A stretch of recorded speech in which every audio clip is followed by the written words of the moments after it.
Salut à tous, bienvenue sur cette nouvelle vidéo. Alors, le sujet du jour, ça va être les prises de masse, la prise de masse pour les ectomorphes. Le problème, c'est que, enfin, ce que je rencontre beaucoup et ce que j'ai fait comme erreur, c'était de me dire que, en fait, les compléments alimentaires sont juste idéaux en fait pour une prise de masse. Ils vont me permettre de prendre de la masse rapidement, surtout des muscles. Enfin, tout le blabla qu'on peut se dire, mais en fait, c'est pas le cas. Enfin, surtout comment prendre de la masse déjà. Quand vous êtes mince, on va dire ectomorphe, votre but en premier, c'est pas d'avoir, je sais pas moi, 54 grammes de protéines dans le corps. Le but ici, c'est de maximiser vos calories. Donc, qui dit calories dit provision énergétique. Donc, c'est ce que vous avez besoin, enfin, c'est ce que vous avez besoin de maximiser au plus dans la journée pour pouvoir monter en poids. Le fait de monter en poids, ça va vous permettre de prendre du muscle. Et derrière, effectivement, vous avez besoin de protéines, mais les protéines, si vous avez une bonne alimentation, vous allez les trouver dans ce que vous allez manger dans la journée.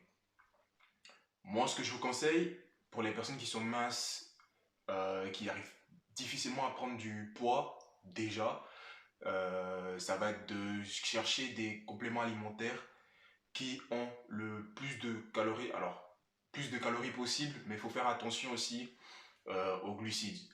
Tout ce qui est sucre rapide et surtout les sucres industriels qui vont se trouver en fait dans les compléments. Parce que faut penser à votre santé aussi. Votre taux d'insuline peut rapidement monter dans le sang. Donc, il faut faire attention à ça. Donc, si vous êtes mince, pris en premier les calories. C'est-à-dire que plus vous montez en fait votre taux calorique dans la journée et plus vous aurez de chances de prendre du poids. Vous avez normalement un nombre de calories, on va dire un seuil à atteindre dans la journée avant de pouvoir potentiellement prendre du poids. Par exemple, à titre d'indication, moi je suis aux alentours de 3500-3700 calories dans la journée. Alors, c'est-à-dire que si je suis en dessous des 3500-3700, qu'est-ce qui se passe? Je suis en déficit calorique. Déficit calorique, j'ai beau m'entraîner comme un acharné, je ne vais pas prendre de poids. Si je ne prends pas de poids, je ne prends pas de muscle. Ça va avec. Donc, il faudrait que dans mon alimentation, je dépasse en fait ces 3500 calories dans la journée. Et à la fin de la journée, il faut que j'ai au plus 3000, on va dire 4000 calories dans le corps. Voilà. Donc, voilà, c'est tout pour cette vidéo.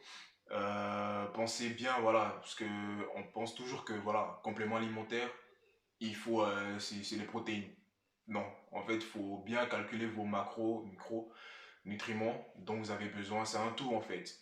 Les glucides, les protéines et les calories. Après, il y a d'autres, comment dire, éléments à prendre en compte comme le zinc, la vitamine D, A, B, C, etc. Bon, enfin bref, on va pas rentrer dans les détails. Mais là, c'est ce que je voulais vous expliquer, c'était de dépasser votre nombre calorique par jour pour ensuite potentiellement pouvoir prendre du muscle. Voilà. Merci à vous. N'hésitez pas à vous abonner, à liker cette vidéo et à vous abonner à ma liste mail privée pour plus de conseils comme ceci.